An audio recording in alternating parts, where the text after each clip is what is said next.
Welcome back to podcast number 2 of Goalpost to Gallop. Today, we are joined by someone we've known for quite a while, I want to say. Yeah, a few years. And that is Joe Skelton from MatchDays. Joe, how are you doing, mate? Great to be on. Thanks for having me on. I'm very good. There's a goalpost to Gallop tonight.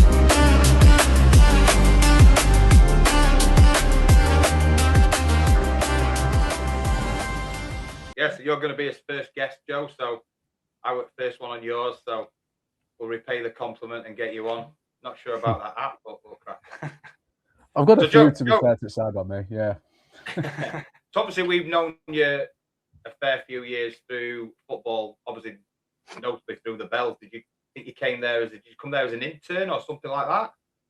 Yeah, well, it was kind of like a media assistant, so it was just me, and then me and Al just kind of worked together as a team, really, because Alex Gibbons, he was kind of moving on from the Bells, because I think he was just doing Rovers and Bells, and I think he might have been doing the rugby league side as well. I think he was just doing everything together, I think. So I think they were just bringing me in as like a combined role of Bells, Rovers, and the Dons all in together, which I think they do still quite a lot. I think they keep it that role where it all intermingles. But yeah, we met you at the Bells when you came in there to do a bit of media work, and then obviously as things changed, you came in and did mostly the media when myself and Butts, and then when obviously Butts left, I took over. You did majority of the media there, coming home and away with us.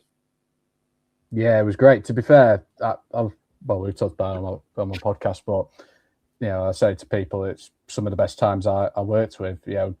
We just had such a great team together. Yourself, Shay was coming along, and we had just such a great team and a great coaching team as well.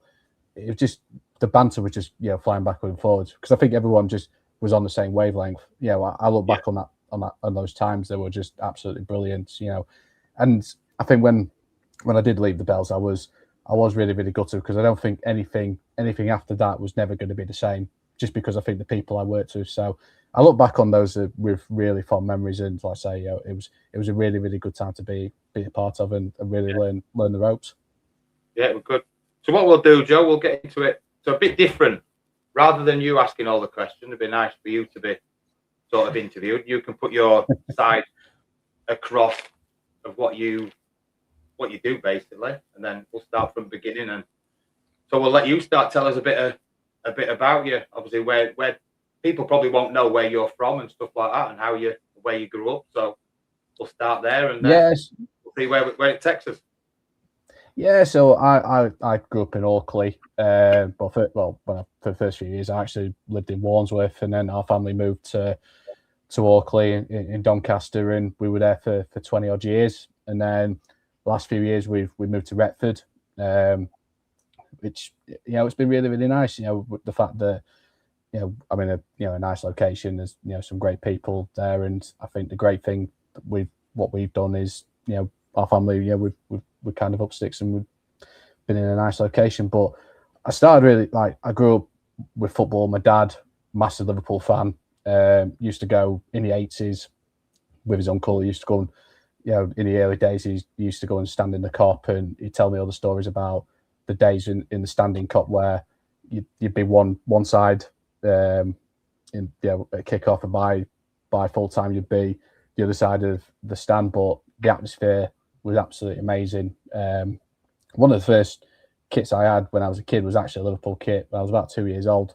There's a photo of me wearing it. I think about the 2000-2001 treble season. And by then, I just loved football and kind of grew into it.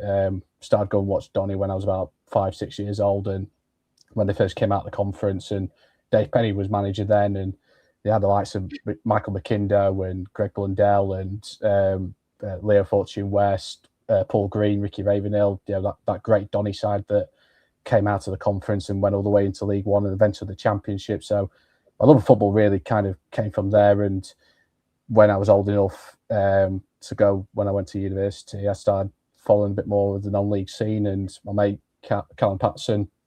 What did you do at university? So I actually did a history degree because I actually wanted to be a teacher. All right. Okay.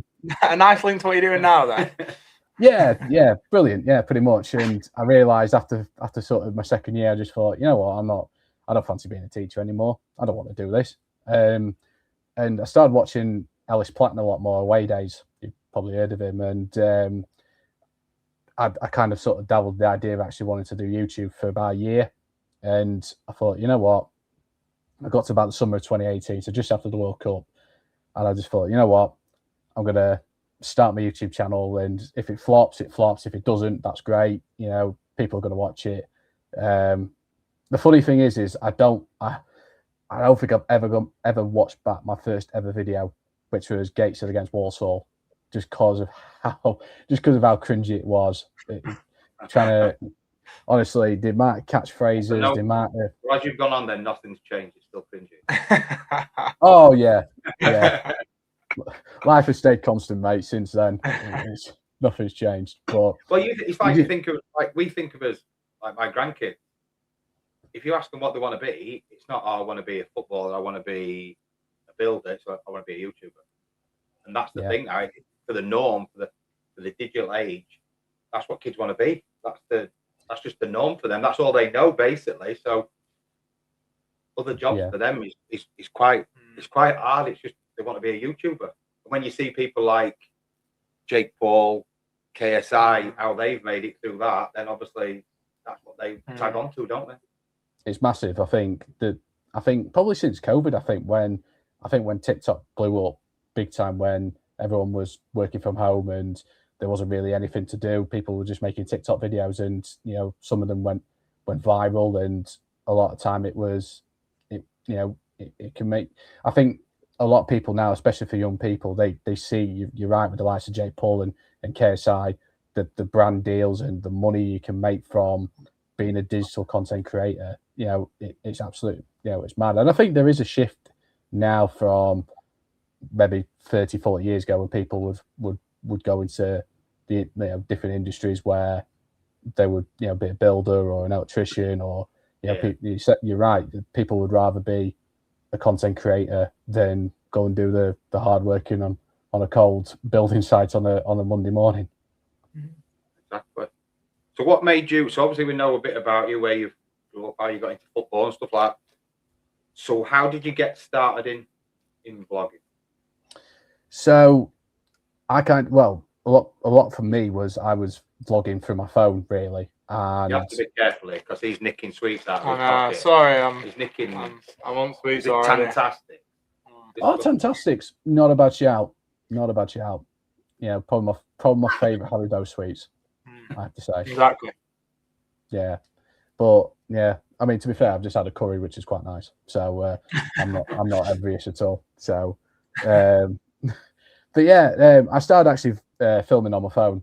I was doing that for about 4 years, 5 years, and it was a case where it was fine the way, you know, getting things, you know, trying to get clips, and I started sort of editing through iMovie, which was fairly easy when you've got an iPhone and you can just put the clips in, but you can tell a lot of the time where the quality of video that you see then and the quality of the video now with the software that you have, it's night and day.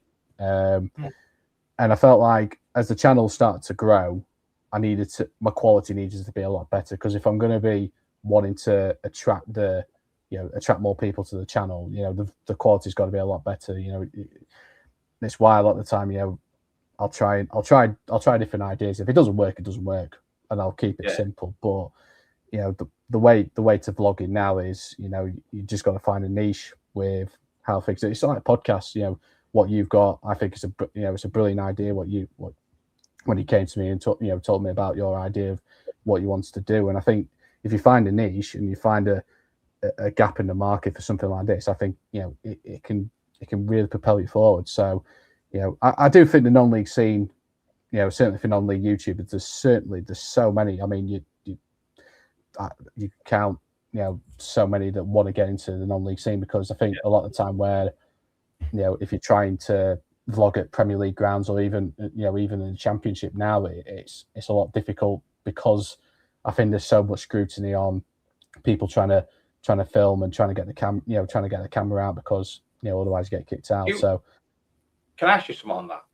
So obviously, when I were at Bell and Rovers, I was coaching at Rovers, I used to see stuff like, is it Dapper or 18 Dapper, whatever. Yeah. Now he would video when the goals had gone in and video the crowd. Can he not video or can he not film the actual pitch-based stuff or not? According to the guidelines, he really shouldn't be. I think there has been times where I remember Dan Bell, who's a good friend of mine, he does a lot of Gateshead videos. I remember he did a couple of years ago, Middlesbrough against Chelsea, when I think it was in the semi-final of the League Cup, and I think Middlesbrough won 1-0 that night. And his video got taken down because I think he just filmed the game. So who would take it? Who would take it down? Would it be like Middlesbrough itself, or would it be like the FA or the EFL or the EFL? So right. I don't know whether it's like, well, this day and age, I don't know if it's like robots or AI that sort of detects copyright. Someone, a person would probably tell you different. But I think a lot of the time it is the Football League that will look at it. We'll probably look at the content and be like, well, you're filming the pitch. You can't do that. So we'll put a copyright claim in. But there are people that have got away with it, and I don't know how. Someone could tell me otherwise. But I think from the guidelines, you're not allowed to film any of the pitch or any of the action. Right. I know all he does.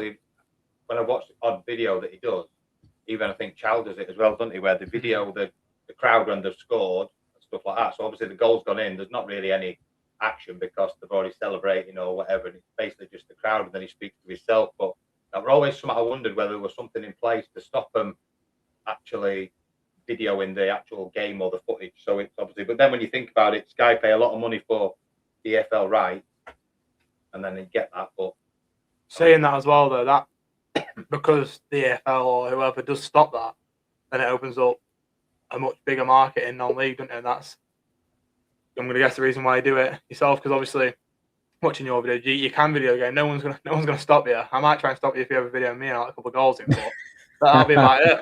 He's done that. Yeah. A few times. But you look at, I think non-league brilliant. Don't matter what you come down for, and like your national league now, you look at it. Majority of them are all full time now, so they're all full time clubs. Like say, you look at them in the national league, like your Carlisle's, your Scunthorpe, Hartlepool, your Rochdales, York. There's some big clubs in there that when I were playing and growing up and playing as well, I played at majority of them grounds. And but then you look at it, you look down like conference like North, conference South, like people like Dorking and people like that. There's a massive shift now coming. But when you see non-league players playing non-league, I have the utmost respect for them, even in the women's game as well. Whereas like women's from the championship down, that some of them are only part-time. You've got to have so much respect for non-league players, because I mean, we used to have a lad called Lee Featherstone at Matlock. He got up at 5 o'clock. He was a call man. Got up, went delivering call with his dad, got home at say 2-3 o'clock, and then he'd be on a bus traveling maybe 2-3 hours on a bus to play wherever we played, and then he'd get back at like 12 at night or 1 in the morning, and then he'd be up at 5 o'clock. So he's having like 4 hours sleep, and you have to take your hat off to a lot of non-league players, because people say it's not good, but it's hard. It's hard, and a lot of lads play for money because it might top up the job, or they might not have a brilliant job, but there's some good money in non-league at the minute. And like I say, I think that's the need that you've got to go around there, and the grounds that you go to, I think are really good. Well, you only have to look at New Year's Day, the video I did there. Stalybridge, a club that you know very well, that you played for them back in the day, and Bury, steeped in Football League history. Absolutely, you can't believe the clubs that you're right. You can't believe the clubs that are in your step threes, your step fours. Macclesfield, they've had a rise, since they went into liquidation, and they've come back up. They're in the National League North now. But there is some big. Scarborough, another club that you know very well. It's like FC United. Yeah. FC United. I remember FC United starting out. The very first game we played was that they came to Stalybridge and played there. and we played them, and they were, I think it was about 6,000 there at Staley Bridge that night. I mean, there were probably about 500 Staley Bridge fans, but they absolutely, the ground at Staley Bridge is good for the level. It could go a lot higher. Yeah. But yeah, like I say, I remember teams like that starting up, and then you've got teams starting lower down. I mean, I look at Dorking. I didn't used to like him, but I think Mark White, when you watch it, I think he's absolutely brilliant. Absolutely top class. And I watch it every Monday. Every Monday we out there, when new one comes out, we out there, I watch it. I think he's absolutely brilliant what he does. And how they do it and the content they put out is absolutely fantastic. They found a good market, I think. Yeah, the bunch of amateur series, I think, is absolutely brilliant. Yeah, they market themselves in in a perfect light. And for me, Mark White, he's one of those where a bit like you, I wasn't a big fan of him first time out, because probably the fact that he spoke his mind, and he said he calls it as it is. But the more and more I've heard him talking about sort of football, especially the Football League as well, the more I've got respect about him. I think he actually speaks a lot of sense and speaks a lot of things that people won't actually talk about. So, and for me, we could do with a few more of them, especially in football, because I think there's too many yes men. Yeah, he's good. What he says, I have to have something to be something. So you have to have a piece of paper to be a football coach, which I get that. But then you look, I know lads that aren't high up, but they're good, really good coaches.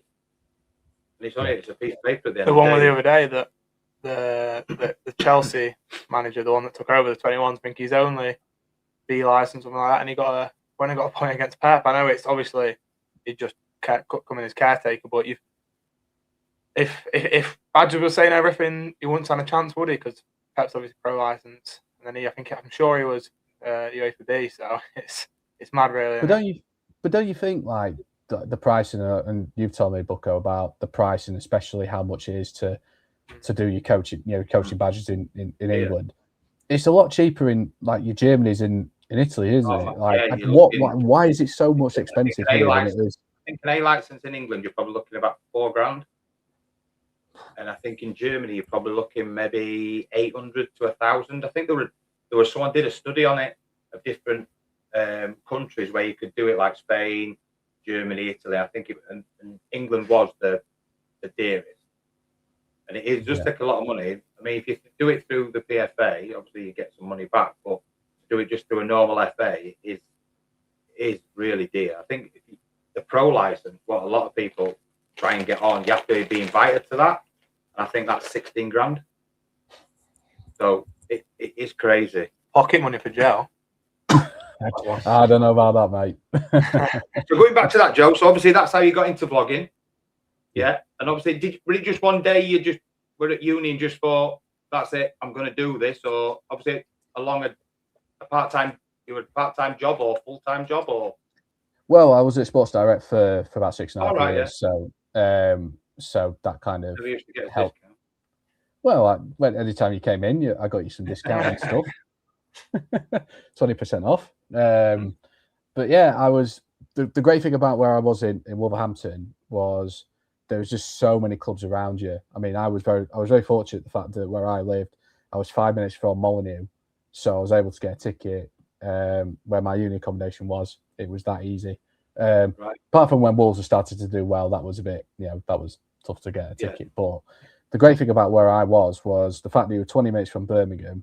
You were, because the amount of clubs around there is ridiculous. You've got Starbridge, you've got Starbridge, there's Hell's Owen, there's Kidderminster Harriers, Hereford's just down the road, Stafford Rangers, Hensford, Chasetown. The list goes on and on. I mean, that's just step 3. And then you've got AFC Wolfrunians, which are they're now called something else now, but Gorn Athletic, Tividale, Walsall Wood. Those loads of clubs. Like the catchment area was amazing, and you think to yourself, there's so many clubs that you could probably vlog. And the great thing about it is the interaction that you have on socials with them. Just when they come out and just say thank you, like thank you for coming along. Like we really do appreciate the coverage. And the great thing about it as well is that players can see it, coaches can see it, and they'll see the goals or they might see instance, and that they might go, oh yeah, we've got that. But the interaction, I think, is just absolutely amazing. I love it. Yeah. So that's how you got into it. How did you get started then? With just, were you, like, say, I know you said earlier, with your phone, and then coming home editing, and that's where you went from there. And yeah, pretty much. So I was fortunate with Gateshead being the first video. It was actually Gateshead against Salford was the first ever video I did. What made you pick it?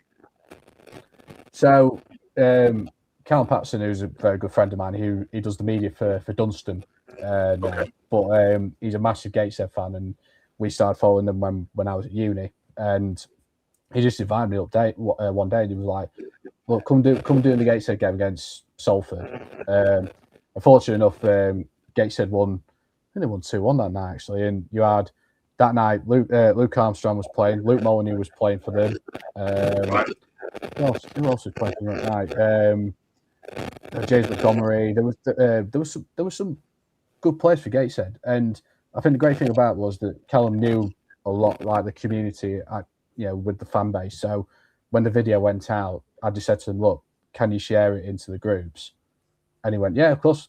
So we shared it, and I was able to get the views in. And that kind of springboarded for me to make more videos, and was able to just try and get my name out there. So it's never easy when you first start. I always think the first sort of 100, 150 is always important, and then you can really build a platform forward with it. So, but I wanted to do it. I mean, like I say, at the time, Salford had just come up from the National League North. I think they'd won the league or they got promoted that season. And Gateshead were mid-table because I think they got to the FA Trophy semi-final and lost to Bromley. I think they went on to win it, actually, Bromley, that season, the season before. But it was just great to have, let's say, two big clubs, and we were able to get some, make a decent video out of it. So when you went to the ground, was it actually the ground they're in now? Yeah, you have to take running track around it. Yeah. Yep, take your binoculars because you're that far away. I remember playing for Halifax and going up there for a game. We set off, and by the time we got there, it was -5 for the cold game off. So we got there, it was so cold. But yeah. I think when we go up to Newcastle, we work and we play up there. It's very rare that it's ever warm up there. Oh no! It's about snowing a couple of days from what I've seen. Yeah. So where do you want to go with the vlogging in the future? Ideally, what's your ambition, dream, or whatever? Where do you want to go with it, or what do you want to do with it? I'd love to do some games abroad. That'd be, a few of my mates have done, like League of Ireland, and the atmospheres there are absolutely fantastic. I'd love to go to, somewhere in Germany, somewhere in Italy. Just take it, take match days abroad and go and do some great, go and do some big teams like you. Surely Dortmund would be good, wouldn't it? With the Dortmund's on the list. Oh, Dortmund's on the list. God, if it was Italy, I'd love to go to Roma or AC Milan, Juventus. With Spain, I'd love to go to Valencia, to the Mestalla before they close it. There's some mass, just because of the story. I think it would be great to get that out.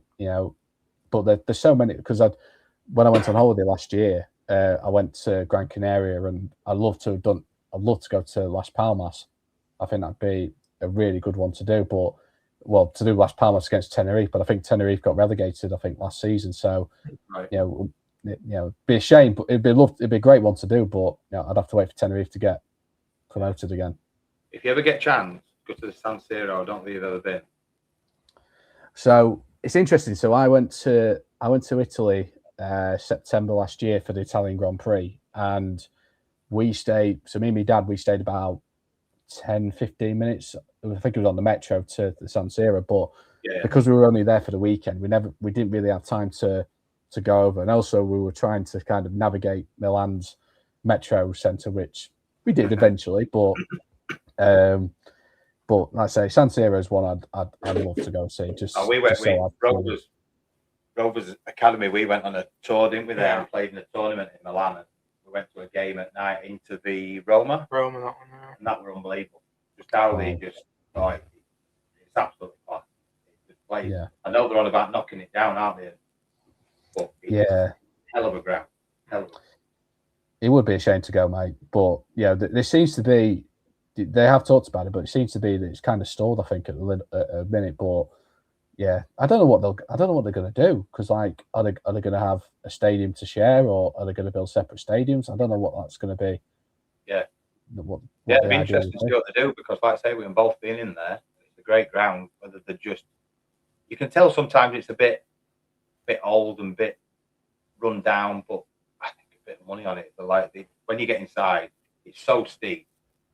When you're walking up the steps, it is literally, if you were to push somebody, it could be like domino rally where you go and everybody's falling over. But in it, so yeah, it's so different high. level to anything I've ever been to. And I've been to Wembley, and that was just totally. And the fans as well. Like there were just times, or like the ultras or whatever they're called, just setting firecrackers off and loud bangers off, and then right when they scored, up flares are going off and that, and it's just different. Obviously, you have great fans in England, like some of the top ones, but it's different to anything I've ever seen. And then, well, quite a funny story. When we were all leaving, we're walking out, and then it was the police, wasn't it? Yeah, they're like telling us to go, and we're like walking through the car park with under 12. I think they're under 12s, under 11s. Yeah, something and like we had to get through. We were just getting a coffee because it wasn't cold, but it wasn't warm, was it? Yeah, no, and we had to, the police were saying to us, you need to get the kids through the car park and to the other side. Well, we were waiting for the bus to pick us up, and we were like, why? And they went, the Roma fans are coming. When they come at you, don't look at them, just stand out the way. And they came past us, and it was quite intimidating. Say we'd got like 20, 30 kids, maybe 4 or 5 coaches there, and we all coaches had to stand in front of these kids while these Roma fans went past, and it was just like, yeah. Oh so we had out of the 5 coaches. 5 coaches, yeah. So the other 4 were stood in front, and then he were hiding behind us like this, trying to hide. Yeah, so it's mad, really, isn't it? I couldn't believe it. He had all these 11-year-olds in front of him protecting him.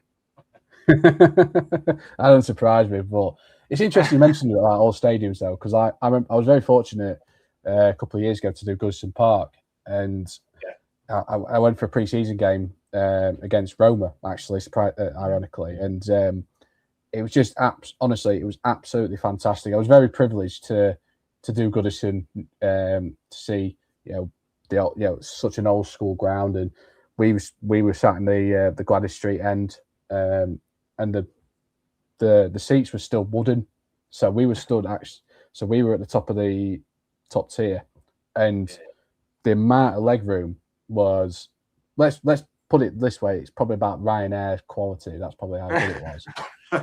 Loads of room then. Yeah, just about, yeah.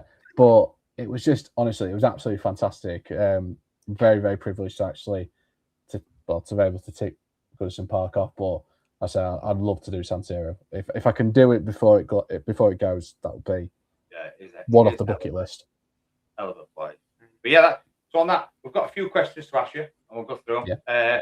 So then, your favourite team. This could be like drawing to the kid, or a team that you look out for every Saturday or whenever they play. What you look out for their result. I know you'd said early on about Liverpool and that, but well, I always look out for Rovers, for Donny Rovers. I always do. In terms of a non-league team, generally it's like, I'd probably say Worksop Town. I always look out for Worksop. Local teams, and they're going really well in the National League North. And like I say, I've got a lot of memories with them. With their rise, over the last couple of years. But I always like to look out for their results and see how they're doing. And you always like to look out for your local team. It's great. Yeah. Best ground you've been to? That's a tough one. If we're talking, I would say you can go league and then non-league if you want. Yeah, league without a doubt. St James's Park. What a ground! And I was lucky enough to play there, and we've been a Newcastle fan as well.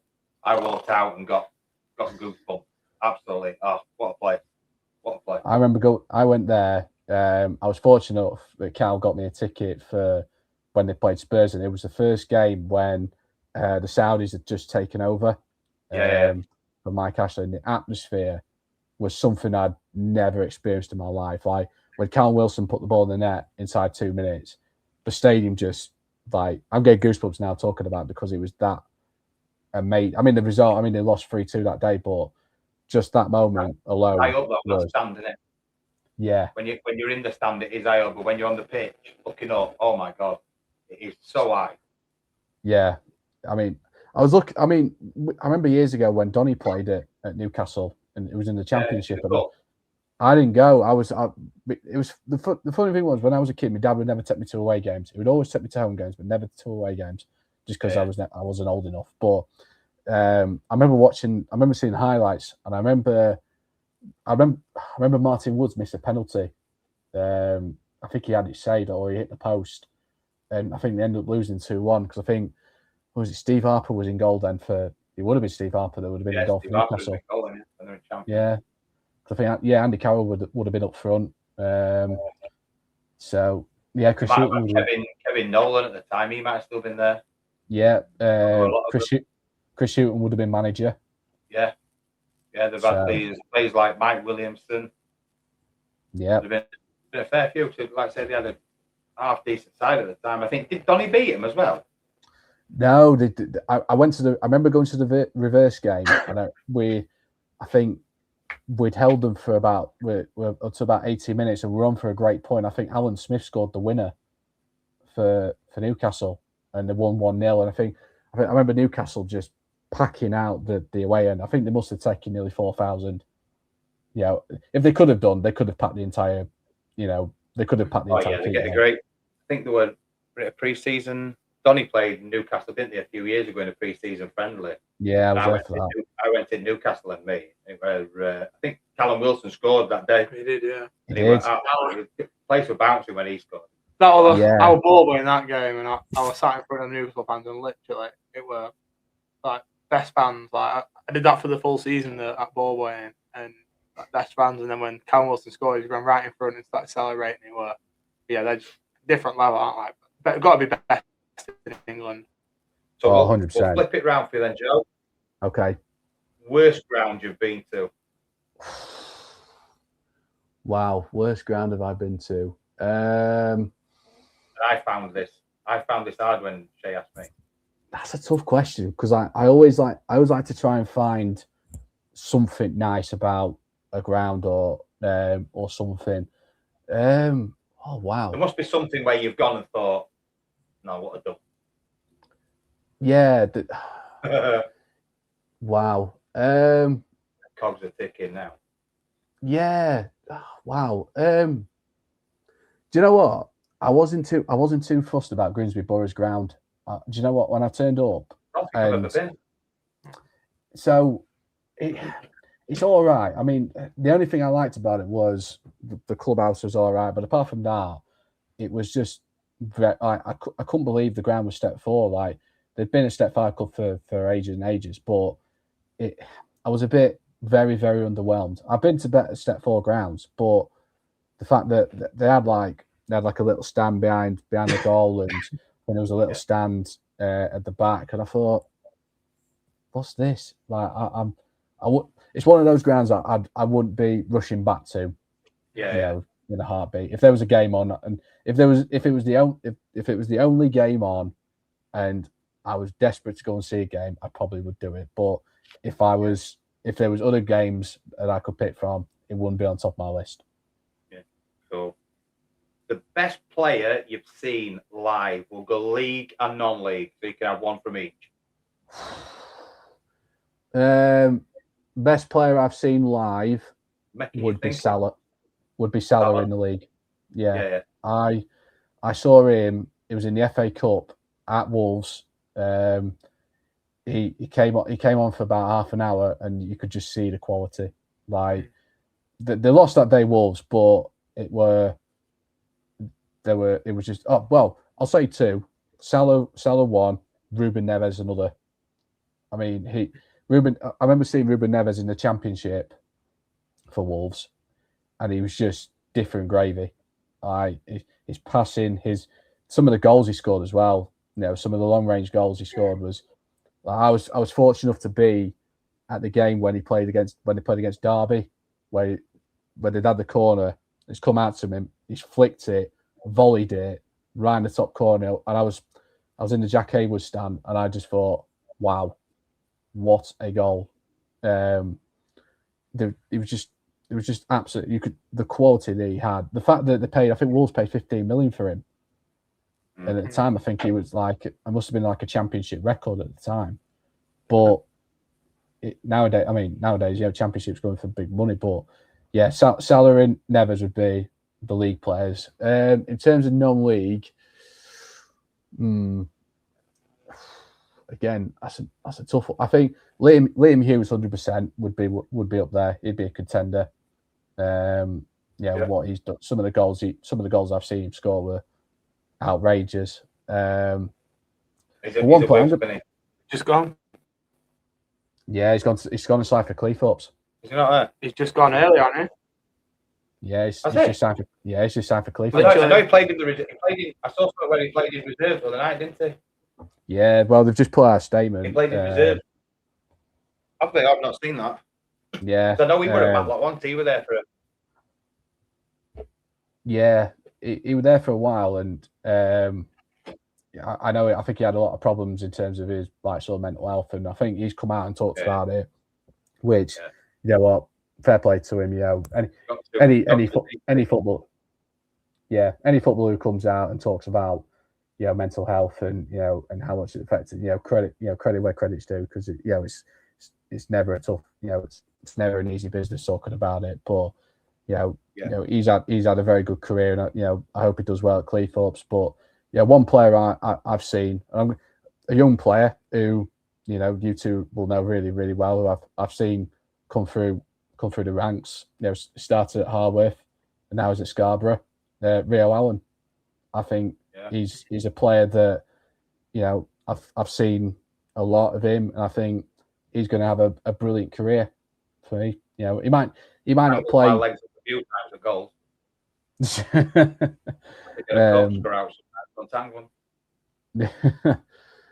For me, he just had, he might not play football league, but he's going to have a great career somewhere. Definitely. Good. The worst game you've been to?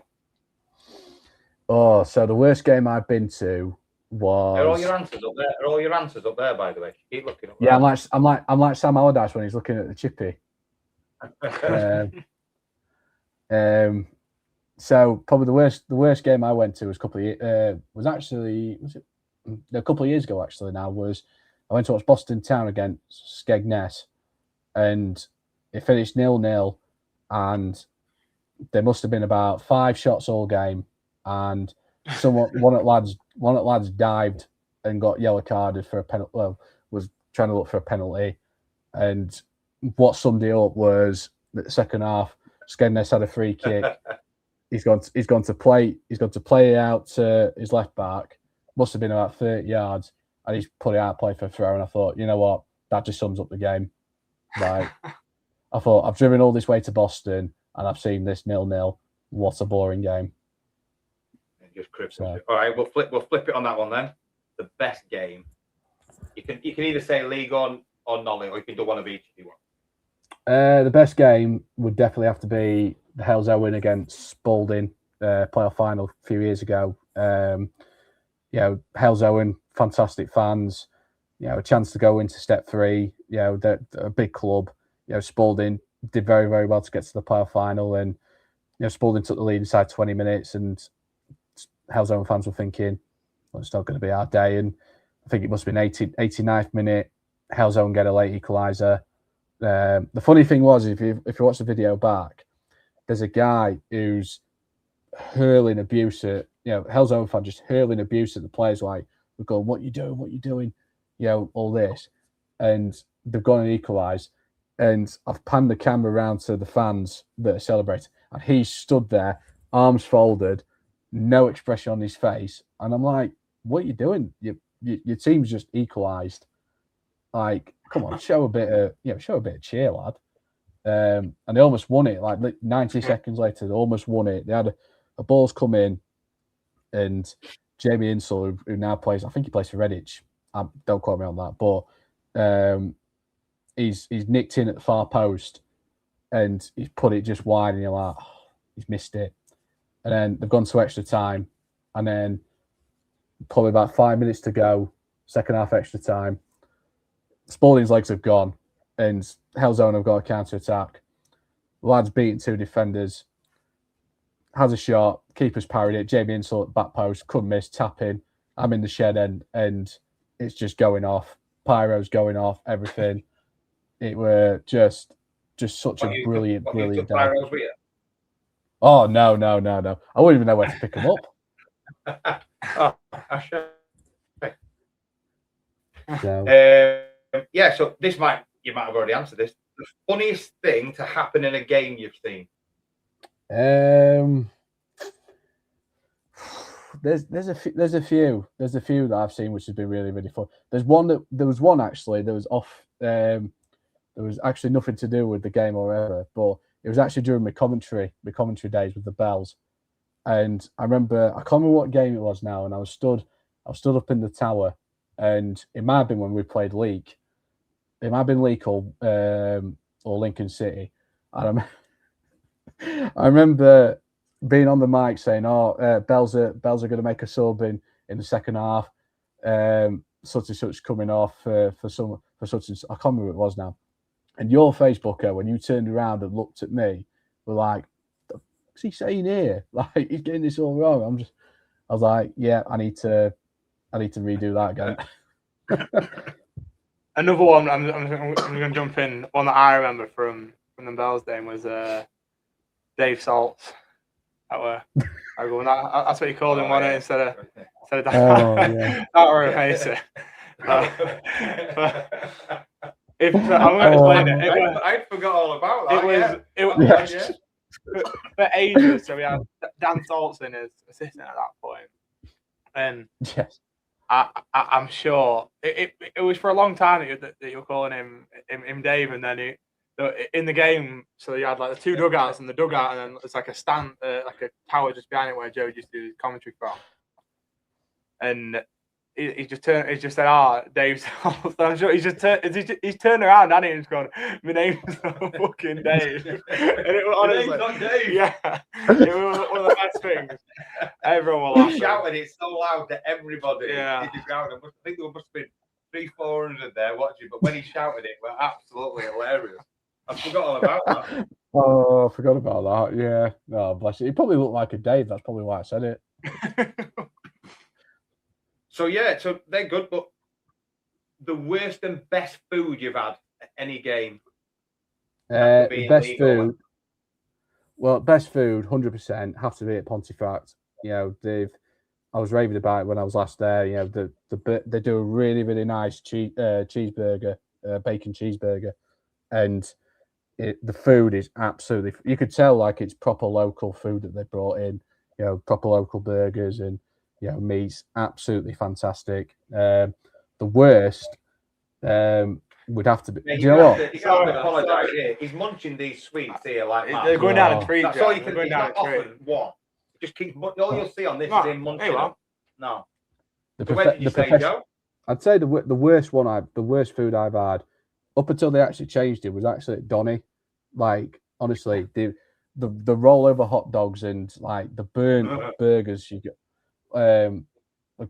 So I remember going to that Newcastle game, that pre-season game, when Cal Wilson scored. I remember Owell Bogle scored that night as well. But I remember ordering a cheeseburger, and I remember it was a cheeseburger and a bottle of Coke. And I went to go and get my burger. Went to open it, there's no burger. So I was like, what is it like? And to be honest, I'd already sat up in the stand. So I was like, I ain't going back down to queue up just to say, can you put a slice of burger in me bun? Like I just thought, I'm just gonna munch on it. I'm just gonna munch on this bread. I was that hungry. I thought, I ain't gonna stop. So I mean, going back to Rovers there, Rovers their food used to be horrific. I remember buying a pie and there was nothing in it, and it was just, you tried to eat the bottom of the pie and it was like banging on the table. Absolutely rock solid. And even like drinks were literally scalding hot. But I haven't been back to Rovers for a few years to a game, but the food now, I've seen it on social media, looks absolutely top class, and people absolutely rave about it. I saw some bloggers or whatever you call bloggers, whatever went to do it, and they were saying they'd give the food 10 out of 10. It was that good. I mean, I think I've seen sweet and sour and some salt and pepper chicken. Looks absolutely superb. I think they even do a pudding, don't they? Like rhubarb and crumble or something like that. Yeah. I've not had the pudding. I've had the salt and pepper chicken, and it is really, really nice. Yeah, really good. Yeah. Fair play to them for doing that and getting it, obviously, because that's an experience, isn't it? When you go to watch a game, you want a drink, you want a bit of food, you want something that's nice, isn't it, and worth the money, because you can go to a football match and paying for food is extortionate. Yeah. Well, 100%. I mean, I remember going to West Ham a few years ago, and I remember buying it was West Ham against Villa in the league, and honestly, the London Stadium was probably one. If we're talking worst grounds, league grounds, London Stadium's the worst one I've been to. It's like mini Wembley, but it's, for me, not great. I remember buying a hot dog there at half time, and it was nearly £10. And I was like, really? Like, I could buy a hot dog from, like, say, Barton Town for like £3.50. Yeah, it's just night and day. But yeah, and even that wasn't particularly great. But yeah, it's like I say, the amount of, like, you'll know, the ticket prices in football, and just for going out for a day somewhere, you're talking £100 for a day, depending on what you're doing. And like you say, your travel involved in that as well. Your tickets, travel, your food, or whatever. What club has impressed you? Club. That could be anything. So if you mean from the ground, how they started up, what they do, anything. What the club that you think's really has impressed you? The one club that really impressed me when I went and did the video actually years ago was Witton Albion. They played FC United Manchester in the league, and I walked in, and they've got a free little football museum inside the ground, and I was absolutely blown away by it. They had loads of memorabilia from the Witton Albion days, and also stuff that had been donated. And they've got a signed JJ Kocher shirt, Bolton shirt, when Bolton got promoted into the Premier League, I think 2001, I believe it was. And they've got that signed, and I just looked, I thought, wow, that really, like, I thought, wow, it's free. You're going in, and there's just loads of, like, football history, and it was just absolutely fantastic. But because it's not often you see, a club has got something like that right in their ground. For me, it was absolutely amazing. Yeah. Oh, good. And the last question from me: 3 things you'd change in football. VAR.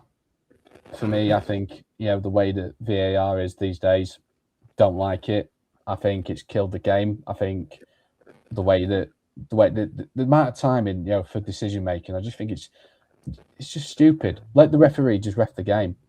There's too many people that intervene in terms of making the game or try and make this. I know you get it in rugby, I understand that, but rugby's a different sport to football. You've got, at the end of the day, football is about interpretations. I might have an opinion, you might have an opinion, Shay, you might have a different opinion to both of us. That's the beauty about football. VAR has killed that, because it's either night or day, and we want something where it should be borderline that let things go. And the amount of moments that we've had over the years in terms of watching football, some of that wouldn't even happen, because of VAR. So I'd definitely get rid of that. Secondly, I think ticket pricing, is a massive problem. I think, especially for Premier League and even the Championship now. I remember talking to a work colleague of mine who is a massive Chef Wednesday fan, and when they were playing Leeds a few years ago, they were charging Leeds fans, they were charging Wednesday fans £50 for a ticket in the Championship, and you're like, that is absolutely stupid. There needs to be capped. For home and well, I mean they have it for away anyway, but for home they need to cap it because it's going to get to a point where you're going to be pricing people out, and I think we're already seeing that anyway because I think there's so many tourist fans that go. See, a lot of teams in the Championship do it on a. Yeah, I think a lot of teams in the Championship they actually do it on a scale of what team they're playing, so a category. Yeah. So they have category A, category B, C. So if it's a team down the bottom, the tickets aren't as dear. But if they're playing a top team at that time, then they bang the prices up and try and get as much money. Whereas I think they'd get more fans in if it was just an average price all the time. This is like it was years ago. There were never like a ticket rise or whatever for any games. It were always just one price, and that was it. Your third thing that you changed in football, Joe? The third thing I changed in football, I would probably say the third thing I'd change in football is getting rid of. Well, I'd be keeping the 3 o'clock blackout. For me, the way that it is now with football is, there's been a big call in trying to get rid of the 3 o'clock blackout, especially for your Premier Leagues and your Football League and that. But you've got to keep some tradition in football. And I understand that football has got to evolve and, we've got to evolve with the times. I get that. But there's certain traditions where people, we want to keep in the English game. I think there's too many people that wanted to try and change it and try and ruin football. And I'd rather keep the 3 o'clock blackout because I know you can stream games and people have the stick and they can watch it at 3 o'clock. But it's just nice that you want to keep some tradition in football. But that'd be for me. Yeah, so I'd definitely keep the 3 o'clock blackout. I think the linking to that the 3 o'clock blackout. That's if how many games are there in the Prem now at 3 o'clock on Saturday? 4. You know what I mean? Yeah. It's you have 12. They're even doing 3. They're even having 8 o'clock on a Saturday now, aren't they? And yeah. It's I see Pieface puts stuff on all the time. Whether he's had one changed, and I've seen a lot this season on fans traveling hours and hours. And it's an half 12 kickoff. They're not thinking of them at all, and that's why, like we spoke about ticket prices. You see it all the time now. A lot of people taking advantage, whether it's that they'll up the train ticket prices, say, I don't know, Leeds going to Chelsea or whatever. The ticket to get there shoots up, and then they're all sold out. And then if they've got any tickets remaining, it's massive. I saw something on TikTok the other day, and it was, I think you're supposed to be going to whatever game, and his train ticket and everything were going to be, I think it was 300 something pound if people put this train, and he actually went over to Dortmund, I think it was, for all in all the flights, everything were like £60. And went to watch a game, food, everything, £60. And I think he flew out in the morning, came back that night, and it's when you think of it like that, like we're speaking about before, it's mad. I think Sky has been a massive positive, but also been a massive problem in terms of football, because I think it's been great the fact that they've been a big pioneer for the Premier League, but the problem that you've got is they just constantly outbid themselves in terms of TV rights. There's been a lot of talk, and you've probably seen it, the fact that the Premier League want to do like a Netflix subscription, which for me it's inevitable that's going to happen. And Simon Jordan's a big advocate of that. 100%. Jordan says it all the time about doing it, about going on their own, because at the end of it's their own money. It'll come to them instead of being a cash cow for everybody else.